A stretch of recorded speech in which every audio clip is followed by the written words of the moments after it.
Weza kujua ni yapi ambayo yamezungumziwa na kikao hicho cha muungano wa Azimio la Umoja na wanahabari. Lakini kwa sasa tuzamia hili ambapo Naibu Rais Rigathi Gachagua ameongoza mkutano wa Baraza la Bajeti na Uchumi baina ya serikali kuu na serikali za kaunti almaarufu IBEC.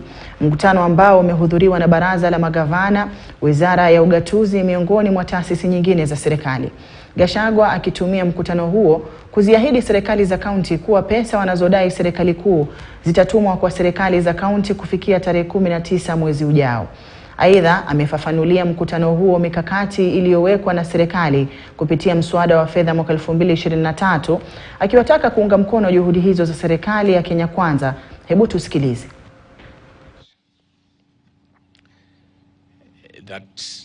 Owing to the difficult situation the country is having in terms of availability of exchequers,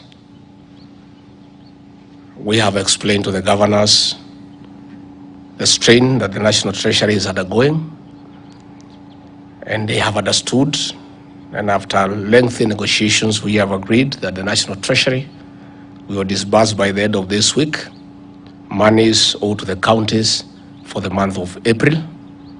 We have further agreed that by 19th of June, the money owed the counties for the month of May will be disbursed.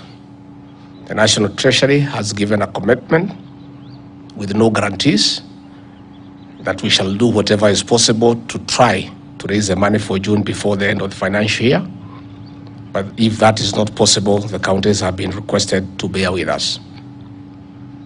We have taken time with the National Treasury to explain to the county governors the state of the economy and the situation we find ourselves in as a country.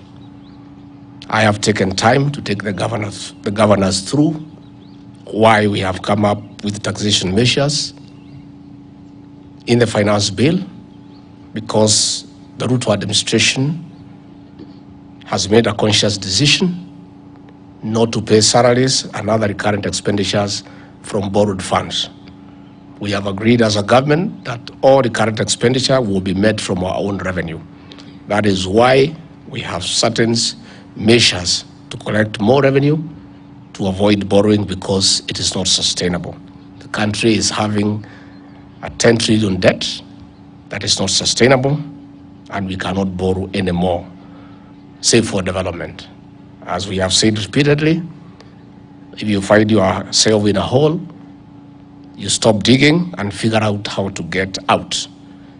And therefore, we shall not borrow money for recurrent expenditure. We shall raise money from our own revenues. And I'm sure the governors have exercised understanding. It is in that spirit that I've also asked them to consider and to appreciate that they are in the same boat with the national government in matters revenue collection. That if we don't collect enough revenue, there will be no money available to the county governments.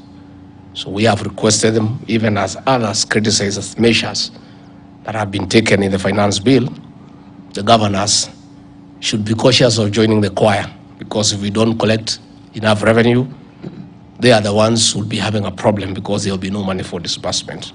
On the Equalization Fund, Bill 2023, which is before Parliament for consideration, governors have raised issues that there are some counties that have similar climatic conditions as to those that are benefiting and they were left out. We have agreed that there will be a meeting to interrogate and review the criteria that was used to identify those counties that should be beneficiaries of the Equalization Fund, with a view of ensuring there is fairness and equity. The Intergovernmental Relations Technical Committee is undertaking the process of transfer of devolved functions that shall be complete within the next 3 weeks. Thereafter, I have been mandated to convene a special meeting of IBEC to consider the report and make the requisite recommendations.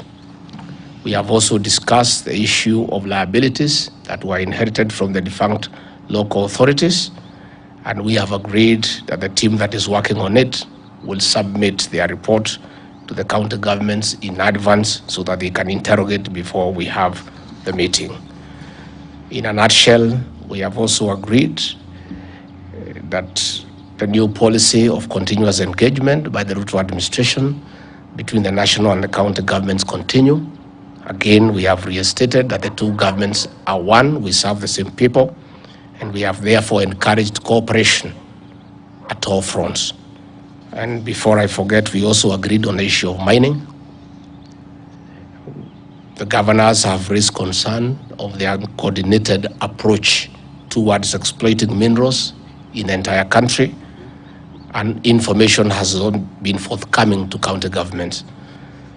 The minister in charge of mining has also raised concern about haphazard licensing of mineral prospectors against the law, and as a result, the meeting has agreed there is need to have a one-day stakeholders symposium that have been mandated to convene and chair to discuss on how to exploit minerals in a sustainable manner for the benefit of the counties, the people who live in those counties, and the national government, because this will be a good way, again, to enhance our revenue collection, both for the national government and the county governments.